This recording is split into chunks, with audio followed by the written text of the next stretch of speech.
Assalamualaikum warahmatullahi wabarakatuh. Saya Suti Yolanda.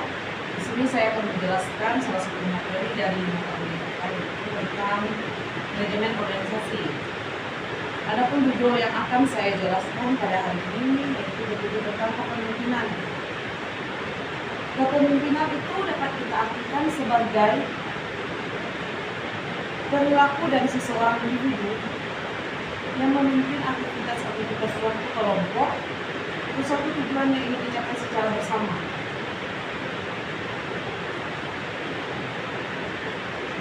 Nah, dan kepemimpinan ini juga memiliki beberapa fungsi.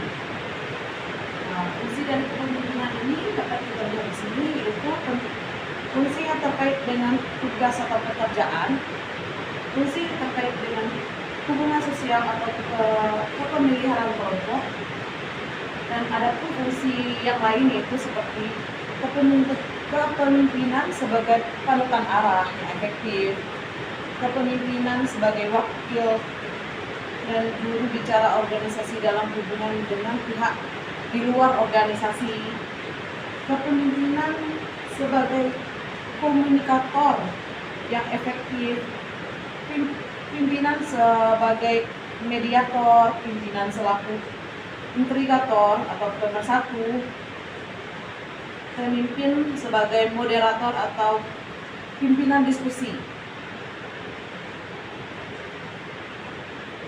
Kepemimpinan ini juga ada pemimpin formal dan pemimpin informal.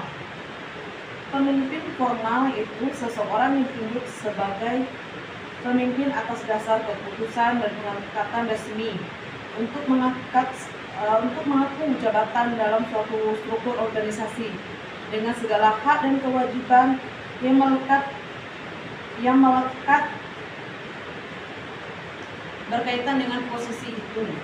Contohnya seperti lembaga eksekutif, yudikatif, legislatif, dan organisasi resmi lainnya gitu. Pemimpin informal dapat kita artikan sebagai seseorang yang ditunjuk dan diakui untuk memimpin secara tidak formal karena yang bersangkutan memiliki kualitas atau kemampuan yang lebih dari pengikutnya.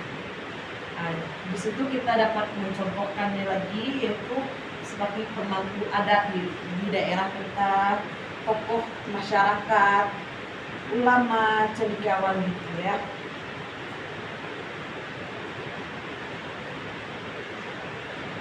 Jadi kepemimpinan ini dapat kita artikan secara luas, yaitu sebagai proses mempengaruhi dalam menentukan tujuan organisasi, motivasi perilaku pengikut untuk mencapai tujuan, mempengaruhi untuk memperbaiki kelompok dan budayanya, mempengaruhi interpretasi mengenai peristiwa-peristiwa para pengikutnya, dan organisasi dan aktivitas-aktivitas untuk mencapai sasaran dan tujuan, memelihara hubungan kerjasama dan kerjasama kelompok, pemeliharaan dukungan dan kerjasama dari orang-orang di luar kelompok atau organisasi.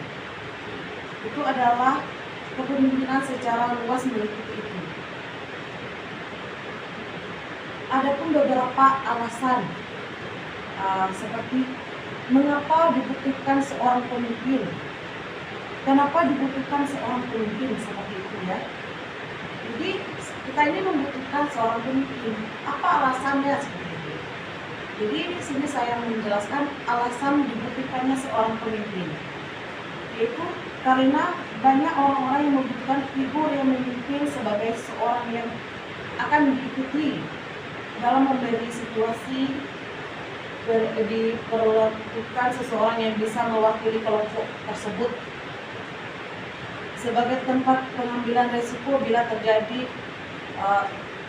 hal terhadap suatu kelompok tersebut, sebagai tempat meletakkan keluh kesah seseorang atau anggota kelompok. Jadi anggota kelompok bisa berkeluh kesah pada pemimpinnya.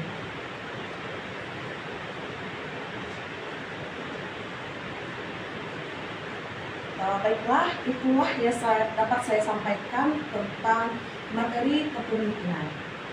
Untuk kesalahan dan kehilafan saya mohon maaf. Saya tutup dengan wabillahi taufiq wal hidayah. Assalamualaikum warahmatullahi wabarakatuh.